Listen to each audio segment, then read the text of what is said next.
Professor X is the worst thing to happen to the X-Men. I said it, yep, I said it. Let that sink in. Think about it for a bit. While you process that, get ready to uncover the hidden truths about your favorite mutants. Today we're diving deep into the X-Men's most guarded secrets. From Cyclops' uncanny spatial awareness and Beast's pheromone manipulation to Iceman's Omega level potential and Nightcrawler's dimensional hopping. Everyone's doing something over here. And today we'll explore Colossus's unbreakable armor, Storm's godlike power, Gambit's explosive secrets, Magneto's mental fortress, and even Wolverine's bone-clawed past. Prepare to have your mind blown. Number 10. Cyclops' spatial awareness. We all know about the optic blasts, right? How amazing is that? Getting mad and just yelling at someone with your eyes. The raw concussive force that Cyclops unleashes from his eyes alone are amazing. But what often gets overlooked is the brilliant tactical mind behind those ruby quartz lenses. Cyclops possesses an almost precognitive understanding of spatial geometry. He's not just blasting randomly, he's calculating trajectories, ricochets, and angles with superhuman precision, turning his optic blasts into guided weapons. He can also bounce beams off of multiple surfaces, hitting targets from impossible angles, making him a far more formidable opponent than he appears. Think of him as a living, breathing physics engine, a master tactician who can visualize the battlefield in 3 dimensions and predict the path of his blasts with pinpoint accuracy. And he looks cool while he does it. The spatial awareness is a cornerstone of his leadership, allowing him to direct his team with unparalleled effectiveness and rarely be caught off guard. Number 9. Beast's hidden power, pheromone manipulation. Yeah, you heard that correctly. Beyond the brilliant intellect and aerobatic ability, Beast, the X-Men's resident blue furball, whatever you want to call him, he harbors a secret weapon, the ability to subtly manipulate emotions through pheromones. Imagine him diffusing a tense hostage situation with a calming scent, or subtly influencing a hostile crowd, making them more receptive to his reasoned arguments. He'll just puff out his armpits and all of a sudden you're relaxed. He could even use his pheromones to gain a tactical advantage in combat, perhaps inducing fear or confusion into his opponents. This hidden talent is a fascinating blend of his enhanced animalistic physiology and his scientific mind. It's largely untapped and represents a whole new dimension to this character. It's a power that could be used for good, for manipulation, or even just to get himself out of a sticky situation, making Beast far more complex and potentially an influential figure than we ever really realized. It also makes him a wild card. Quit moving your pheromones around, fella. Number 8. Iceman's Omega level potential. Often underestimated as the X-Men's resident jokester, Iceman is far more than just a walking snow cone machine. He's classified as an Omega level mutant, a designation that signifies his cryokinetic powers that have no defined upper limit. This means his ability to manipulate cold and ice is theoretically infinite. He can freeze any matter he chooses, transform his entire body into organic ice, create sentient ice duplicates of himself to fight alongside him, and even lower the temperature of his surroundings to absolute zero, potentially plunging entire regions, or even, you heard me, the planet,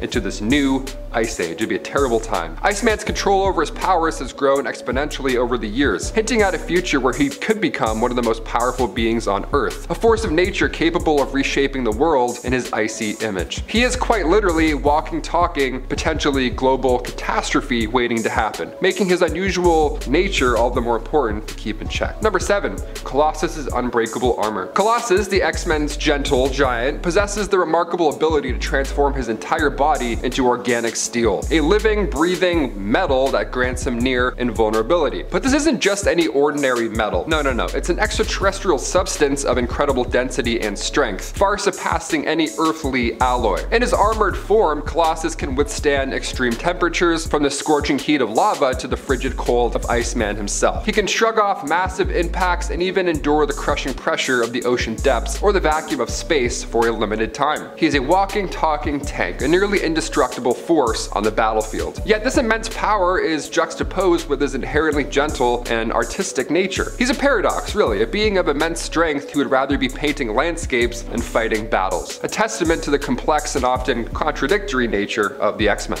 Number 6. Nightcrawler's dimensional travel. Now this one would be nice, wouldn't it? Nightcrawler's signature BAMF isn't just as cool as it sounds. It's not a sound effect. It's actually the sound of reality tearing as he teleports. But Kurt Wagner isn't simply disappearing or reappearing, he's instantaneously traversing an entirely different dimension known as the Brimstone Dimension. This fiery, sulfurous realm filled with grotesque demonic entities serves as a shortcut, a scary one at that, but it's a shortcut through space-time that allows Nightcrawler to bypass the normal laws of physics and reappear virtually anywhere that he can visualize. The journey, though instantaneous for him, leaves a residual energy signature, often disrupting electrical fields in the area around his arrival and departure points, leaving a telltale scent of brimstone in the air. Number 5. Kitty Pryde's intangibility mastery. Kitty Pryde, also known as Shadowcat, possesses the extraordinary mutant ability to phase through solid matter, rendering herself intangible, really. Walls, doors, even fortified vaults pose no obstacle to her. She can simply walk through them as if they weren't even there. But her mastery over her phasing power extends far beyond mere personal intangibility. She can extend this ability to others, phasing them as well through objects along with her, making her invaluable for rescue missions and infiltrations. Furthermore, her phase state disrupts electrical systems and even scrambles telepathic signals, making her mind resistant to psychic intrusion. That must be nice, right? Professor X not getting in your head all day? Ugh. Number 4. Gambit's potential. Gambit, the charming card-throwing Cajun rogue, possesses the mutant ability to charge inanimate objects with volatile kinetic energy, essentially turning anything he touches into a weapon. While he favors playing cards as his weapon of choice, the truth is he can charge anything, from a pebble to a car, with this massive force. Coupled with his superhuman agility, acrobatic prowess, and mastery of close quarters combat, this makes him a formidable opponent. And also, he's a magician, so good luck. Pick a card. Not the right card, now you're knocked out. See you later. Number 3. Storm's atmospheric authority. Storm, the weather goddess, doesn't just control the weather, no, she is the weather. She is the weather, okay? She can summon storms, generate lightning, fly on wind currents, and even create global scale weather phenomena. She's also worshipped as a goddess in Wakanda. She is literally a force of nature. Number 2.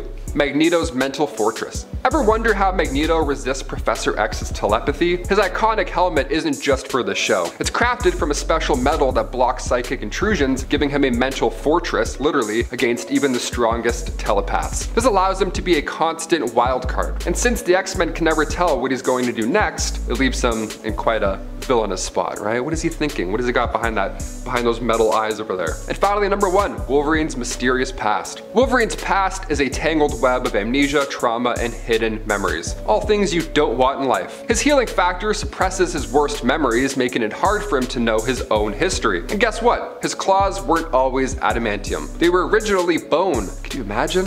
Only later though, through this horrific Weapon X program, were they then bonded with the indestructible metal that we now know and love. Want to see more videos like this one? Check out this video right here next. On that one, we're looking at the most useless superhero powers in the world. And you won't believe it, some of those guys, really? That's not even a power at that point. Everyone knows Emma Frost's diamond form, but did you know this wasn't the first ever secondary mutation to even appear in the comics? What? This secondary mutation is an interesting one for me, as I didn't know about it myself. I've never been deep in the know when it comes to Elixir, so it was cool to find out that something I thought was just a core part of his standard mutation is actually perhaps secondary. For this point, we're talking about Elixir's physical mutation, the golden hue of his skin. This change occurred shortly after his first appearance. Only a few issues later, he actually uses his powers to heal himself and his skin changes to a golden color. So it seems to make sense that I wouldn't know this was even a secondary mutation, since most of his appearances have been with this look. Joshua Foley, aka Elixir's skin, also changes color when he uses his powers to harm others, changing from a golden hue to a deep metallic black color. The changing of his skin is not something that Elixir also seems to be able to control, but instead is a mutation that is closely tied to his primary healing and death touch abilities. If your skin changed color anytime you did anything, what would you definitely want it to be or not want it to be? While many heroes have secondary mutations, let's not forget that this whole idea in terms of when it was classified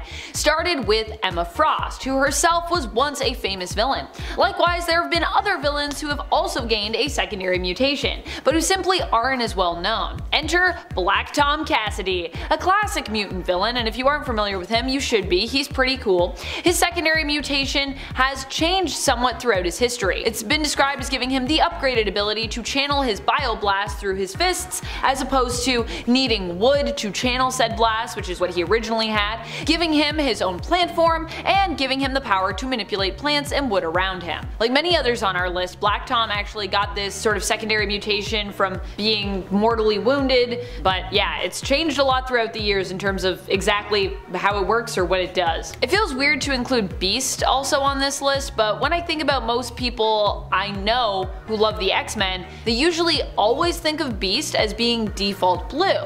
Now this is because most of the people I know grew up with the 90s or early 2000s Beast after he'd undergone his secondary mutation. Many fans out there still don't know that Beast's original power set was just that he was like super dexterous. He just looked like a guy. He had big feet, big hands, and he swung around a lot.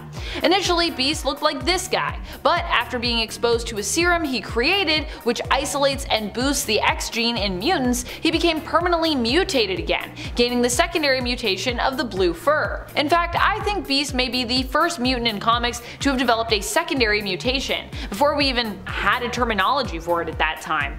He mutated. He's all covered in blue fur, which initially was actually like a gray fur, but that's a whole other story. That has to do with comics coloring and miscommunications and just how blues and blacks got often mixed up by people. With this next one, we're not talking about that time that Kitty Pryde was turned into a cat person in Wendigore, although that was a thing that happened. It was something though that she was given as opposed to an evolution of her mutant-based abilities, and it was temporary. With Kitty, or Kate, it's interesting as there are a few different instances where I feel one could argue that she manifested some kind of secondary mutation, or more specifically evolution of her powers. But this has also, I don't believe, ever fully been confirmed in the comics. Let me know if I missed something and if there is a page where someone says, this is a secondary mutation. I'd like to focus on the heightening of her powers over the years, which I believe is the version of a secondary mutation, as I understand what secondary mutations are, which can either be a significant power boost or it can be something additional. Some people, however, see secondary mutations as just something new and concrete added to a mutant's power set, like Emma Frost's diamond form, which exists separate from her telepathy, but it doesn't need to be that. And in fact, I think a major power boost does count, hence why I'm counting it. And if you don't agree, we can debate about it in the comments. Like when Kitty stopped needing to hold her breath while intangible, or when she was merged with the Black Vortex, becoming all-powerful, but then after giving up the Black Vortex's power, discovered that she had unlocked a new level of power through that, so after using it, it was kind of like an additional mutation. As I said, there are actually multiple moments for Kitty when I feel like this has happened, but those are the main ones that come to my mind. Speaking of folks who have seen major power boosts throughout the years, enter Bobby Drake, aka Iceman.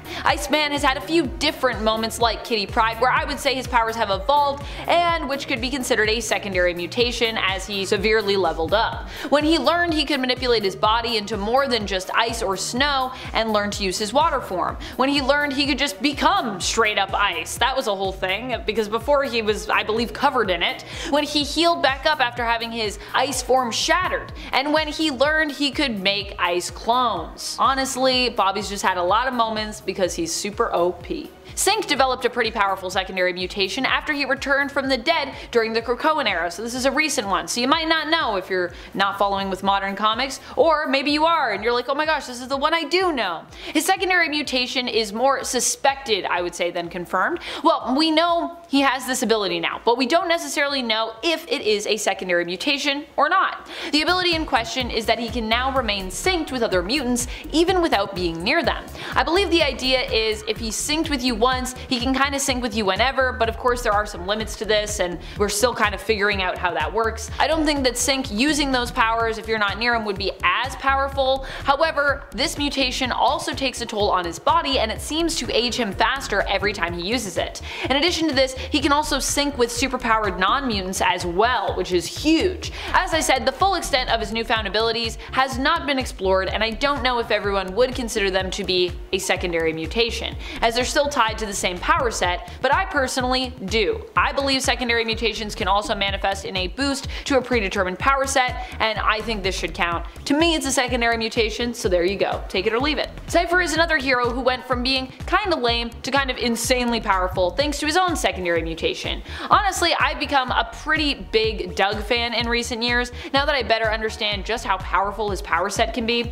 I think my love of Doug comes from me also realizing just as a person how important communication is in my everyday life, and how much I value being around other people who can communicate well, and also value my ability to communicate with them. When we can't understand each other, it actually creates big problems in our lives, and that's what I appreciate about Doug and his power set. His ability to communicate, and through that resolve so many issues without even needing to come to blows. In terms of his mutation, we saw him go from a character who could just understand all languages and communicate with people in that way, to someone who really understood the various minute types of languages around us that often go unnoticed, and thereby become a master of those types of languages as well. Things like technology, and even at one point physically fighting, which is a sort of physical communication or language, and dance. This shift in his abilities happened after Doug died and was resurrected, and it honestly puts him on a whole other level, and really he's pretty powerful. I know sometimes we say, oh, communicating, is that powerful? Actually it is.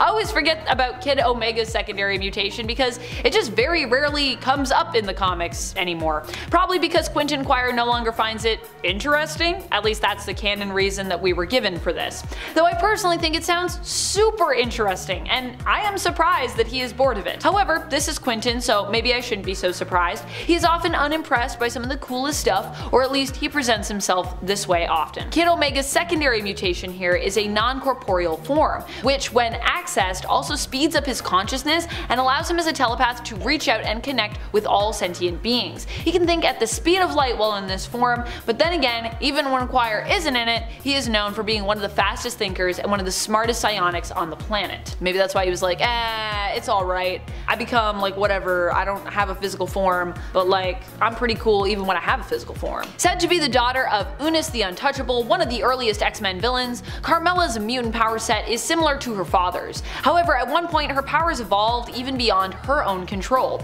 This seems to be a result of being exposed to Mother Vine, which triggered a secondary mutation in her. This mutation would cause her energy field to overcharge the more she used it, making it more devastating in terms of the damage it did to the people and technology around her. And if you aren't familiar with Unis the Untouchable, his main thing was that you couldn't touch him because he had a field around him that made it impossible to touch him. But this is also a field that blasts out in Carmella's case as well. What was worse, she had no control really over the power of her energy field, and she also suffered as a result thanks to overcharge resulting in a backlash, so when it happened she would also be in pain as well. So she'd be causing pain to others and then also be like, ow. I mean I know she's like a villain normally, but still, sucks, you know? That would suck, whether you're a villain or not. Something about people being in near-death experiences that seemingly allows them to evolve out of survival. Mask is another one of those mutants, and Mask was inherently more of a villain in the comics, and also a Morlock. However, being a Morlock wasn't what made him evil, because Morlocks are not inherently evil. What made him evil was his outlook on life. His mutant powers allowed him to alter the appearance of others,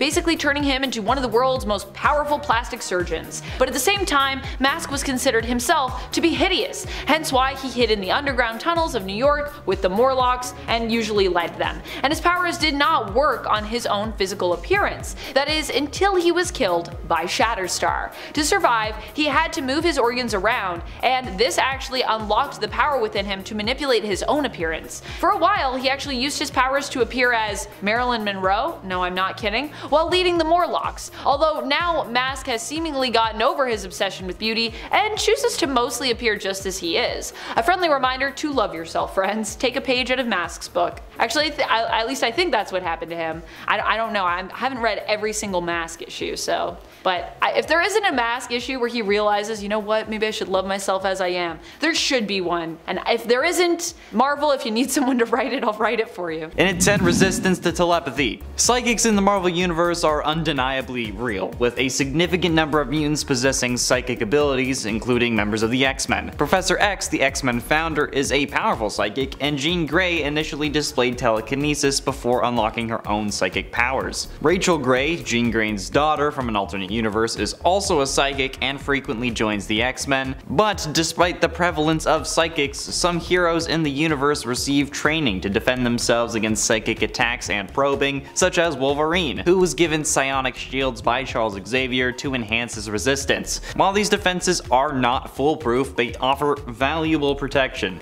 especially when there are so many damn psychics. Notably, even some villains have safeguards against psychics, like Magneto and Juggernaut, who has that helmet that prevents Professor X from accessing their thoughts. But in a bizarre turn of events, Red Skull consumed Professor X's brain, gaining psychic abilities himself. So there you go, Wolverine, you'll be able to fight against Red Skull a little bit more, I guess. Is that really a common problem for you? I don't think so. In at 9, lie detection. Logan, or Wolverine, whatever you want to call him, possesses a heightened sense of smell and hearing that surpasses that of an average human. His sense of smell is incredibly potent, which allows him to detect scents from a considerable distance, making it useful for tracking down enemies, but this acute sense of smell enables him to actually pick up on certain emotions as well, such as fear, which is emanating from individuals, pheromones, all that jazz. Okay? His hearing is also quite exceptional, allowing him to perceive sounds that are far away and even detect softer noises that are typically beyond the range of normal perception. So, combining these powers, Wolverine actually becomes basically a human lie detector. By focusing on a specific person, he can determine if they are telling the truth or not by relying on his sense of smell, detecting changes in their scent and sweating patterns if they lie, while using his hearing to actually concentrate on their heartbeat and detect any shifts in their tone of voice, which is pretty dope, and I wish I had that in my last relationship.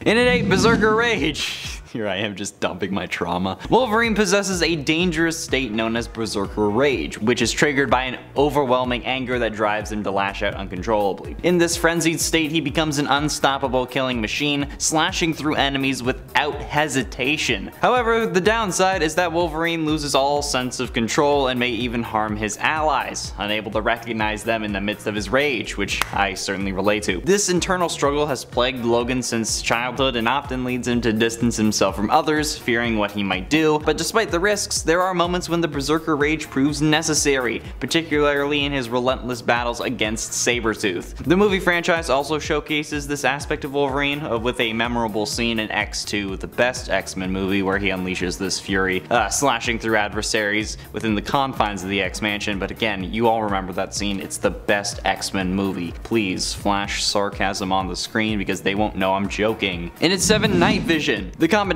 of Wolverine's claws and super healing already gives him a formidable set of powers. Okay, the healing factor alone ensures that any wound is swiftly healed, including those caused by his claws, making him truly lethal. And alongside these regenerative capabilities that literally brought him back from a drop of blood, Logan possesses heightened senses like the super hearing, the smelling, and the ability to see in the dark. Although this power is often overlooked by some comic writers, it provides him with a distinct advantage in various situations. Wolverine has had an array of powers that has changed and evolved over the years, making him increasingly more powerful, but what initially began as a mutant with enhanced durability and claws developed into a character that is basically a, dare I say, Wolverine. Haha, get it? Yeah. He's constantly aware of his surroundings no matter what environment he's in because of this night vision, and his tendency to eliminate enemies before they actually pose like a genuine threat makes him exceedingly more formidable than normal. And this explains how he's able to do that, because you know, he can see in the dark. And it's 6, Swordsman. In the 1990s comic storyline Fatal Attraction, Magneto forcibly removes the adamantium from Wolverine's body, leaving him without his signature claws. In this adamantiumless period, Wolverine carried a katana given to him by the Yoshida clan for added protection. One notable use of this katana was when he ended up beheading Bloodscream. Yeah.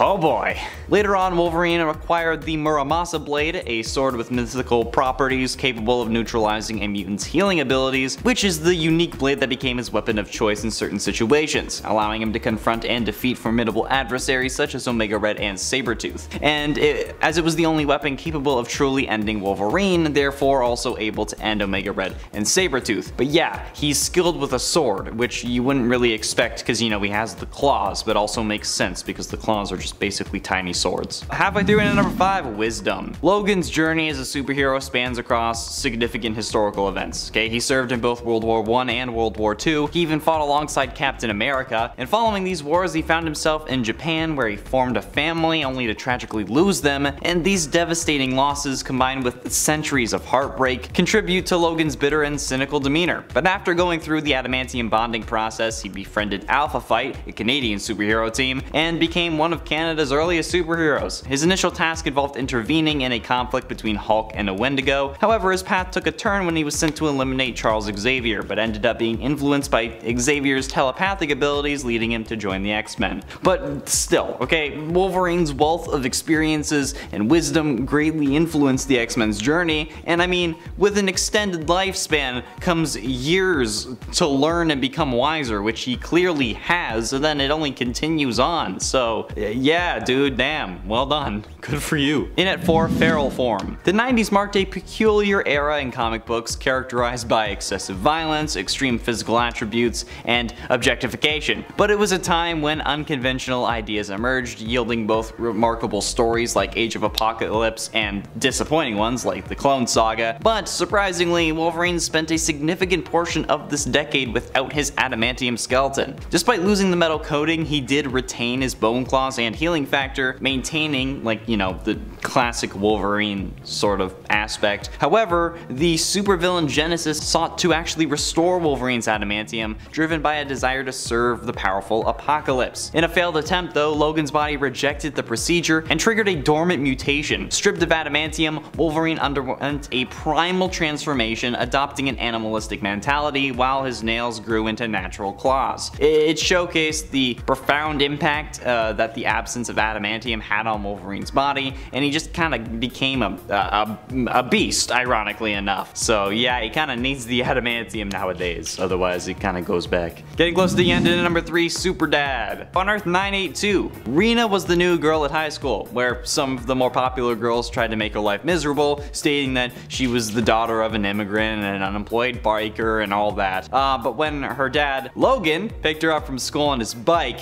everyone's opinion changed, especially when they learned that her mother, Elektra, was a wealthy martial arts expert. Yeah, it's crazy what fear can do. However, life at high school wasn't just about dealing with, like, the crowd and, you know, normal high school things, because, you know, it's a comic book high school. So, as Wild Thing, Rena had to save a classmate from a high-speed kidnapper, defeat a computerized assassin, stop a demonic invader, and even fight one of her teachers when he was turned into a Prime Sentinel. But that's just high school. But the fact that he can just pull up to her school and then everyone stops making fun of his kid, that's a superpower, okay? And I wish my dad had that superpower. Although I probably wouldn't be as funny as I think I am if that had been the case. But ultimately, in number 2, time travel. When translating comic book superheroes to the big screen, screenwriters have to take creative liberties to adapt the material effectively, okay? What happens in comics can't necessarily work on screen. For example, Thanos' infatuation with Lady Death, which was a significant aspect of his character in the comics, was omitted for Infinity War and Endgame, allowing for a more focused portrayal of him. Similarly, the X-Men's colorful costumes were deemed impractical for the early films, leading to more black latex that ironically have aged poorly compared to their comic counterparts. But when the classic Days of Future Past storyline was adapted in the movie of the same name, significant alterations were made. In the comics, Kitty Pryde was the central character sent to the past to save the future, but in the movie, Wolverine took on that role. The film introduced the concept of Kitty Pryde's ability to send someone's consciousness back in time, with the caveat that it damages the mind. Due to his regenerative healing factor though, Wolverine became the only valid candidate to actually go through time that far back and ensure everyone's survival. And then finally, in at number 1, the Phoenix Force. I mean, like, okay, this is kind of a cop-out, but like, it still happened, okay? It was originally believed that the Phoenix Force was just simply an alternate personality of Jean Grey, or well, I guess the Phoenix was, just emerging when she acquired immense power. However, after Jean's tragic demise in the Dark Phoenix saga, it was retconned that the Phoenix was in fact a cosmic entity, and the Phoenix Force had a knack for possessing individuals, with Jean Grey being its favored host. Over the years though, it has possessed numerous mutants. Rachel Grey, Jean's daughter from an alternate future, Cyclops, Emma Frost, Colossus, Magik, and Namor were all possessed by the Phoenix Force at some point. And simultaneously, in fact, forming the group known as the Phoenix Five, because you couldn't have one more, otherwise they would be competing with the Sinister Six, and you couldn't have one less, otherwise it would be like the Fantastic Four. There's a lot of numbers that you gotta work with. But yeah, Wolverine has also had it, okay? So there you go. He's had that, and he has all those powers, or at least he has. Mutants are already gifted with amazing abilities that put them a cut above regular old humans like you and me. But then there are those mutants who get not one, but 2 mutations, giving them even more and more power, as if they needed it. The Blob, or Frederick Dukes, is one of those characters. Now, I really didn't give the Blob enough credit when I was growing up, and he can actually do some pretty cool things, and some things that didn't even occur to me. His actual main mutant ability, for example, is that he can essentially become immovable by creating a monodirectional increase of gravity beneath him that extends about 5 feet in radius from his center of balance. But what's even cooler is that, with some training, Blob was able to manipulate his gravitational aura outwards in order to trigger a localized implosion. Also, the Blob is incredibly durable. The fat on the Blob is able to absorb the impact of rifle bullets, cannonballs, bazookas, and even torpedoes. He has been able to survive being hit by a meteorite that was 50 feet in diameter moving at terminal velocity, but that's not all. Blob is also able to manipulate his body, basically shape-shifting to a degree. After undergoing the Mother Vine enhancement process, Blob developed a secondary mutation, liquid form. Now, not actually, but his secondary mutation allowed him to stretch his body to a great extent, and the problem is the mutation was hard to control, so when he first ever manifested it, he stretched himself too far and basically turned into a puddle. Next up is Gambit, and Gambit has the really cool mutant ability of molecular acceleration, allowing him to convert the potential energy of a non-living object through touch and kinetically excite the molecules to the point that they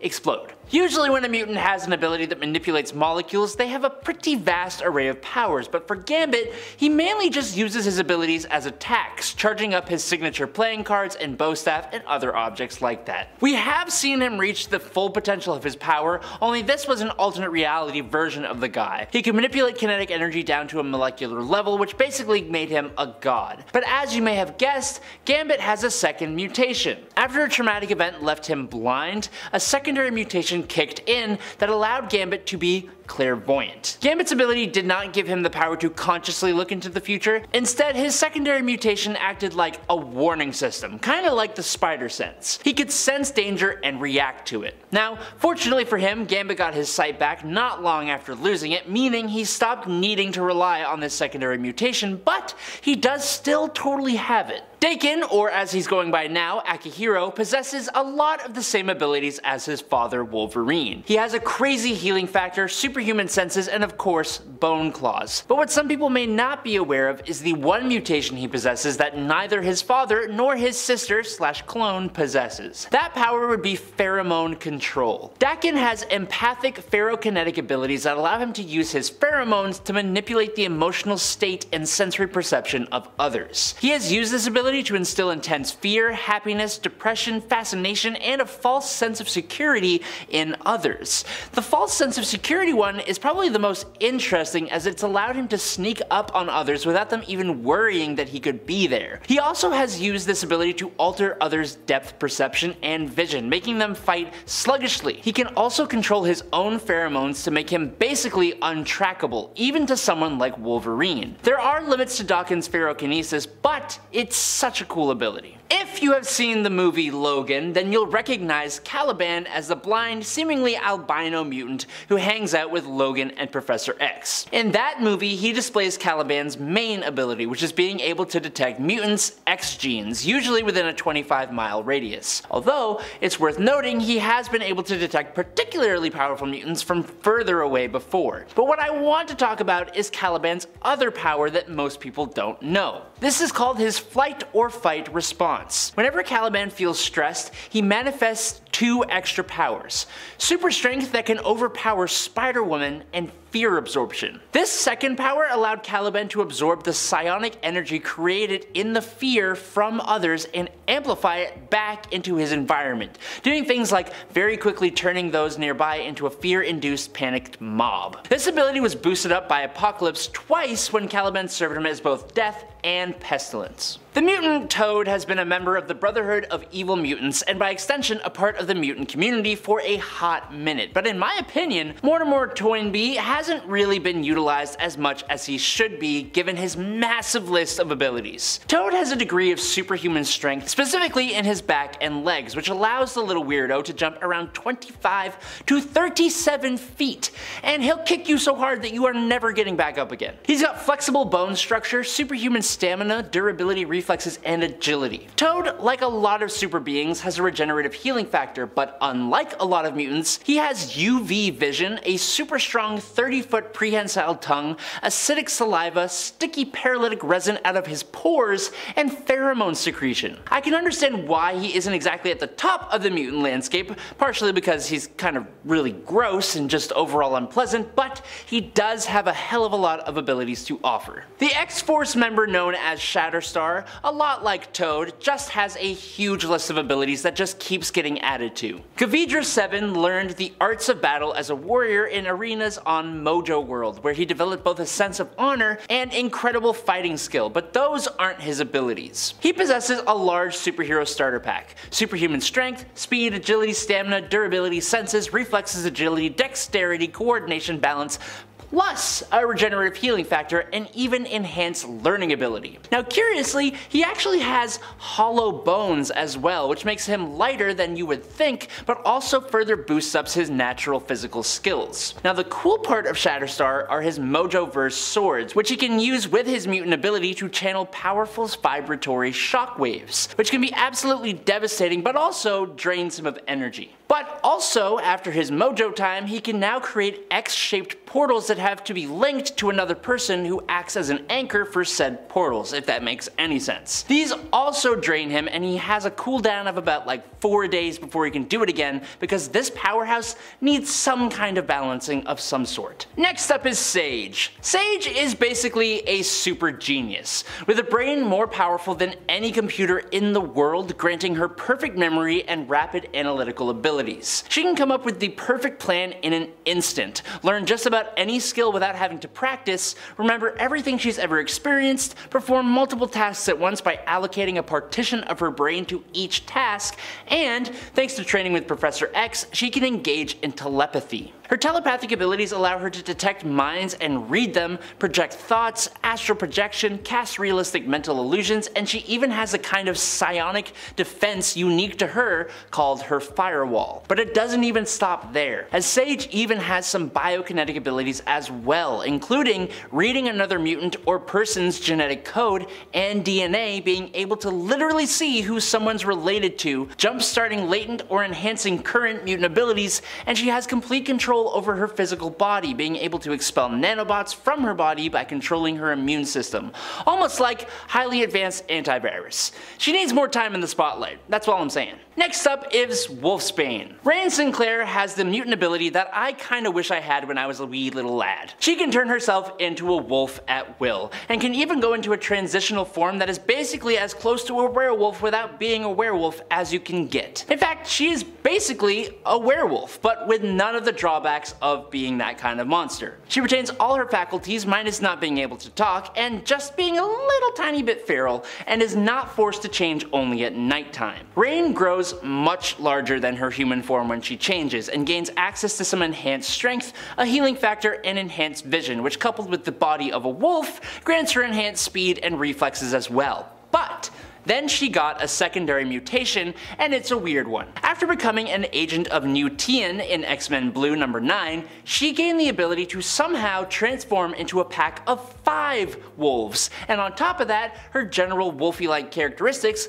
like claws and teeth and all that jazz, also became stronger and sharper on top of that. Paige Guthrie is part of a family that has a lineage of mutant abilities. Sam Guthrie, Cannonball, Joshua Guthrie, Icarus, Melody Guthrie, Arrow, and Jebediah Uriah Guthrie are all part of her family. Paige's power is a wee bit unorthodox though. She has the ability to shed her skin, and by concentrating on specific chemical or elemental formulas, she can cause the layer of skin underneath to be a different element or shape or state. With that power, she's been able to have skin made of metal, diamond, granite, wood, rubber, glass, and one time she even managed to basically turn into a lizard, which should be a secondary ability all by its own. Husk has always had troubles with her powers, such as not being able to morph multiple times without intense pain. However, in Generation X, it got a little bit worse when Paige started suffering from dramatic mood swings and patchwork morphs. It was then revealed later that her secondary mutation also causes her to change personalities every time she morphs, and that can cause her to act out or even black out. And last but not least, as the daughter of Magneto, Polaris actually has pretty much exactly the same abilities as him. She can control and manipulate magnetic fields, allowing her to create force fields, fly on the Earth's magnetic field, emit magnetic concussive pulses that can overload and short circuit electrical systems, and so much more. But there was a very short period of time where she gained a power we have never seen from her father. When the villainess Zaladane stripped Lorna of her powers, leaving her completely vulnerable, the jolt of losing said powers forced Polaris' latent secondary mutation to evolve. Polaris was now able to absorb negative emotional energy to transform into a virtual powerhouse. She grew in height and gained super strength, durability, and invulnerability. Basically, Polaris can Hulk out. Now, after regaining her magnetic powers, Lorna lost her Hulk-like abilities, but it is still technically something that she could do until the Scarlet Witch caused M-Day, which got rid of the ability altogether. You know the X-Men, sure. You know mutants, probably a lot of them, yeah. But do you know about all the mutations they have? Maybe not. Devil Dinosaur comes from the prehistoric past of Earth 78411. Most people think of him as just a devil beast from Dinosaur World, and yeah, he is that. But did you know that he is also a mutant? Yep, his mutant gene activated after a traumatic experience with fire. Fortunately, he was saved from those who would harm him by Moon Boy, who befriended the beast. Devil Dinosaur's skin changed to red as a result of his mutation, making him a giant bright red dinosaur. Really stands out. Which honestly kinda makes me think of Clifford the big red dog. I wonder if Clifford is also secretly a mutant with a secret mutation. He has like bright red fur. So strange. Devil Dinosaur was partnered with Moon Boy for quite some time until Moon Boy's death, wherein a new character was introduced to work alongside Devil Dinosaur, a girl with inhuman genes known as Lunella Lafayette, or Moon Girl. We love Lunella. I love DD too. He's also a really great card in Marvel Snap, by the way, especially if you pair him with Moon Girl. It's one of my favorite combos, even to this day. I don't know what's more frightening, the fact that Jean can basically manipulate people's dreams and nightmares through the villain Nightmare, or the threat she gave Nightmare after defeating him in the comics, where she threatened to destroy him at an atomic level. Yikes. Either way you slice it though, when it comes to nightmares that have been created by the god of nightmares himself, Jean is actually the one who would really call the shots between them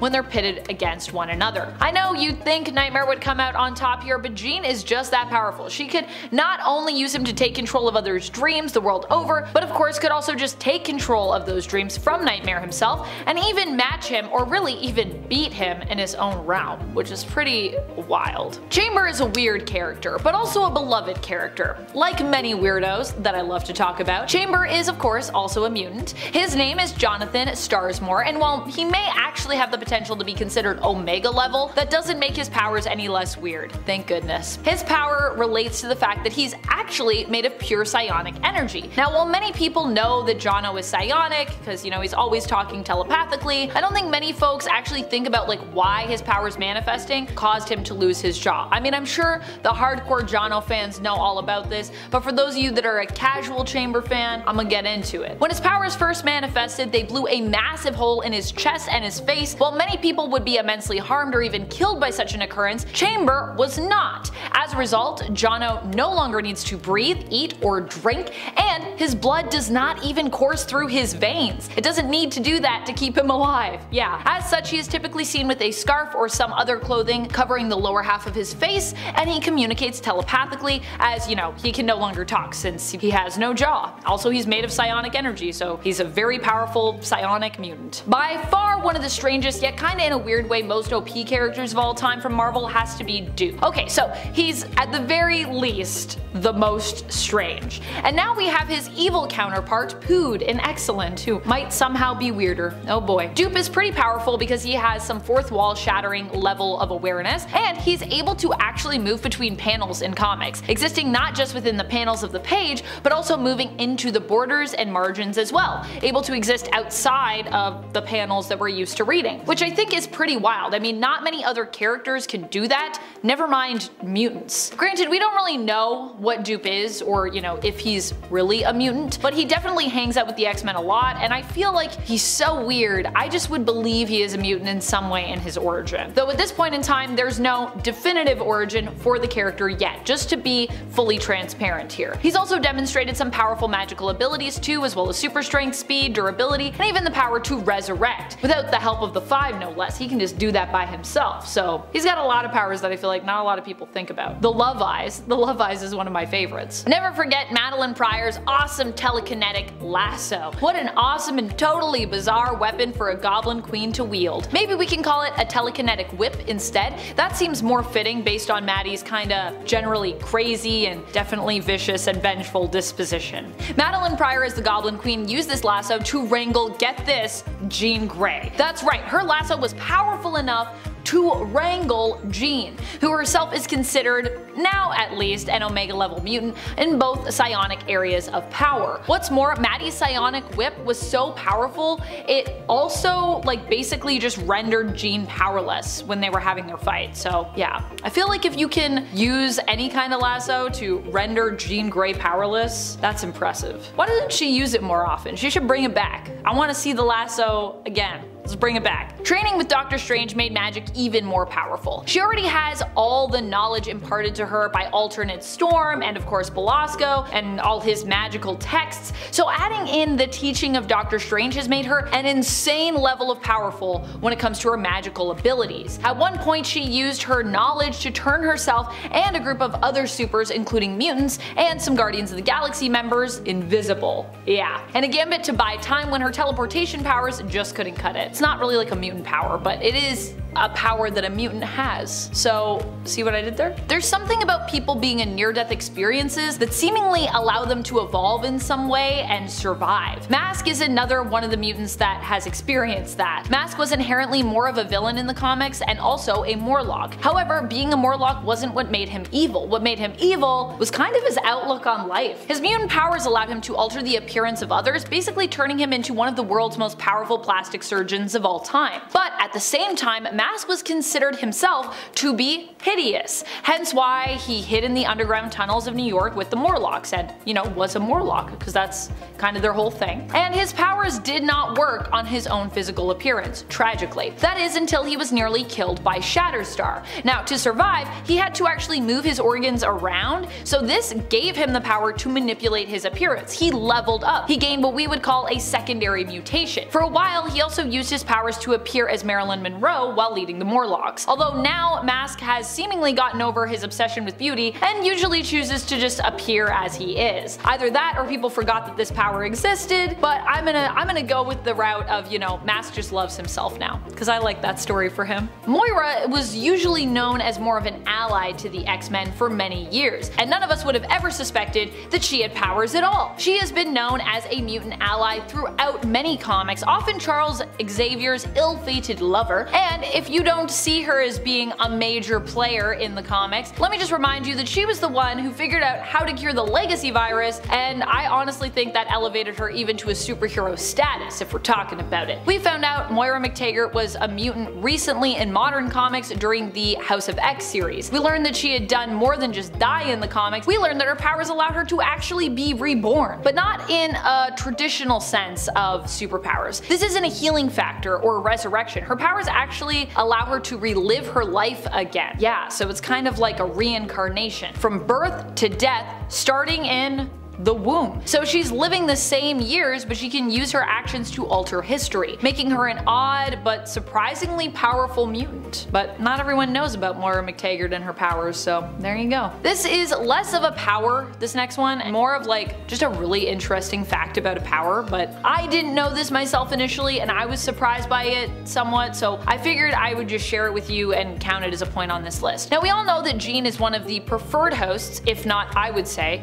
the preferred host for the Phoenix Force, but did you know that the all-powerful cosmic entity was actually holding Jean back? Yeah, apparently that's right. Jean has stated before that she actually became aware after the Phoenix Force left her that it was actually causing her to hold back her abilities for fear of the Phoenix taking a hold of her and possessing her. So while many like to say that Jean has only ever been extremely powerful when she's merged with the Phoenix, like that's Jean at her most powerful, it turns out that it's probably just the opposite because she literally fought to hold herself back. Which honestly to me makes some sense. Saying Jean isn't actually powerful and that it's like all the Phoenix has always just felt like kind of a cop-out to me, considering that it's her own power and empathy that the Phoenix was seemingly attracted to in the first place. Like that's why she's the ideal host, so to me that makes sense. But that also means some crazy stuff. That means like Jean could destroy maybe the multiverse herself, you know what I mean? Because Phoenix can destroy planets, so. I always forget about Kid Omega's secondary mutation because it very rarely comes up in the comics, and I feel like it's also therefore a power that a lot of people are gonna forget. Now I usually probably forget about it because Quentin Quire no longer really finds it interesting. At least, you know, that's the canon reason that we're given for why we really never see it anymore. I personally think it sounds super interesting and I'm surprised that he's bored of it. However, this is Quentin, so maybe I shouldn't be so surprised. Quentin Quire is a bit of an oddball. He's often unimpressed as well by some of the coolest stuff. He's very like, ugh, whatever, I'm over it. Or at least, you know, he presents himself this way often. Kid Omega's power that I'm about to talk about here is that he has a non-corporeal form, which when accessed also speeds up his consciousness and actually allows him as a telepath to reach out and connect with all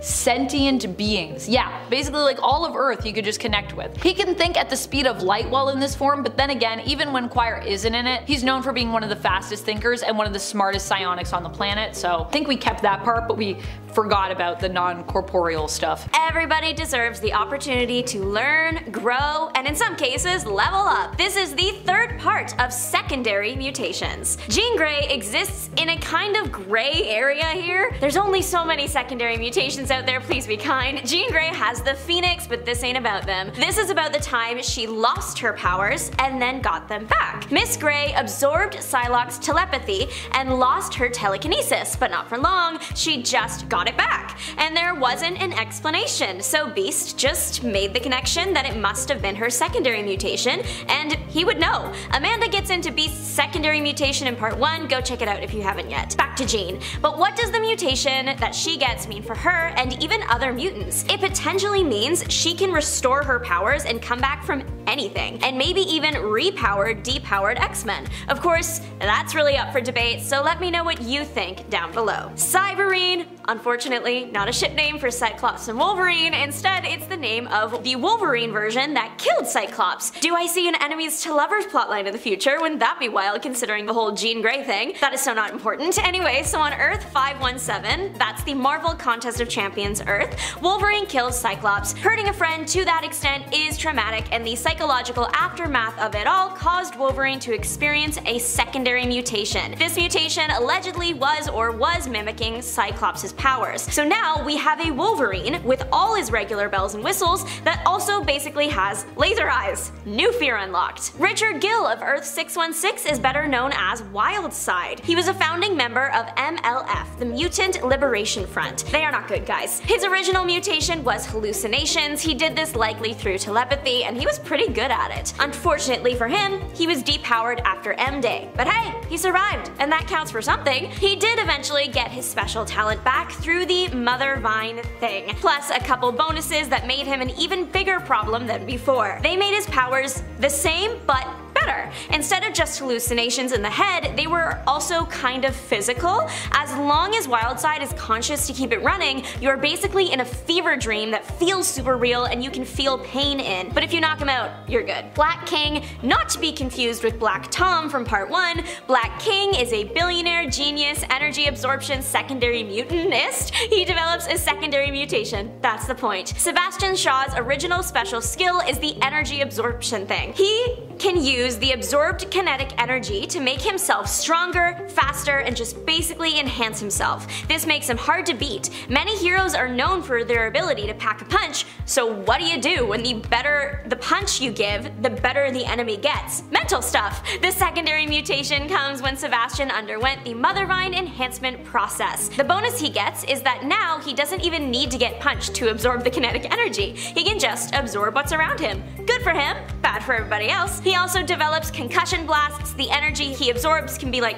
thrown at somebody. Wolverine's kiddo on Earth 1610 is taking after his dear old dad. James Jimmy Hudson Jr. has got the it factor, healing factor, and claws. First comes all that, and then comes the indestructible skeleton. His secondary mutation is that his skeleton gets coated in an organic metal. Wolverine famously has the Atom skeleton after going through a brutal, rough procedure, but his son, he just comes with it built in. It's what lets the kid have metal claws just like his dad. The metal trick can also make a pretty sturdy mouthguard. Unfortunately, Jimmy never knew his dad. Jimmy was adopted early in life, like newborn early, by Wolverine's friend James Hudson. But Jimmy did know the X-Men. Kitty Pryde was one of the first to meet him. She brought some of Wolverine's stuff and a hologram of Wolverine explaining to Jimmy that he was his son. She encouraged him to try out his mutations for the first time. Sabretooth doesn't just hate Wolverine, apparently. He hates the whole family tree because Sabretooth attacked little Jimmy too.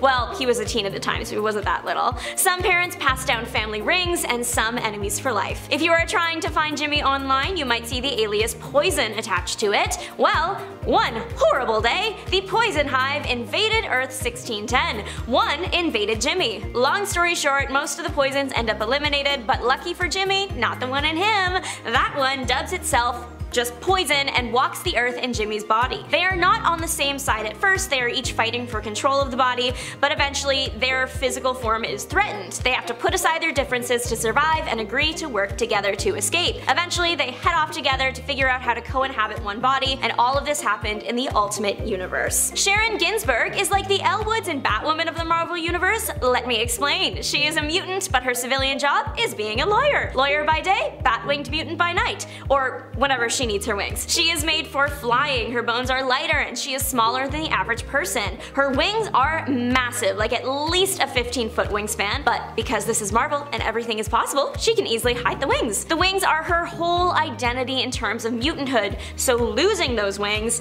that's a lot of trauma and pain, and apparently the exact right amount to trigger a secondary mutation. Her secondary mutation brings in even more bat qualities. When her wings were roughly removed, she fell unconscious. Eventually waking up, she realized they were gone. She was so upset and angry, she manifested bat claws, and she went insane. She was captured in X-Statix 11, and we haven't seen her since. I hope she's doing well. Thanks to a secondary mutation, Havoc can wreak havoc forever. But first, Alex Summers' talents include energy absorption, even from something like a star. Because of that bit with the star, he is definitely immune to extreme heat and radiation too. He shoots plasma blasts, usually from his arms. They can be used as a weapon or to even help him fly. So that's pretty much everything he had going on before the secondary mutation. His secondary mutation appeared in the Mutant X storyline. Alternate reality versions of Alex Summers got yanked together by a cosmic force, and we don't really learn that anything serious mutation-wise has happened until Alex passes away, then doesn't. He wakes up in a different timeline in a different version of himself. Now, he has the ability to shift his consciousness from one version of himself to the next. Can he die? Maybe. Being a host for the nexus of all realities is what caused this. You've heard of Mother Earth. Get ready for Nature Girl. She does go by a few names, and I was not prepared for one of them. Her civilian name is Lin Lee, but her other mutant name is Armageddon Girl. That's a 180 from Nature Girl. It is fitting though, because she did do a 180. She started out as a hero. She attended the School for Gifted Youngsters, named the Jean Grey School for Higher Learning at the time, time, it had been established that she could control or influence nature and animals. Make birds carry her, plants fight for her, that kind of stuff. She goes off the rails and joins the bad guys. Bad for everyone else, but good for her because she discovers her secondary mutation. She not only has a connection to all things in nature and can influence them, she can draw power from them to make herself more powerful. The power she is drawing, though, is basically the thing's life force, so she usually ends up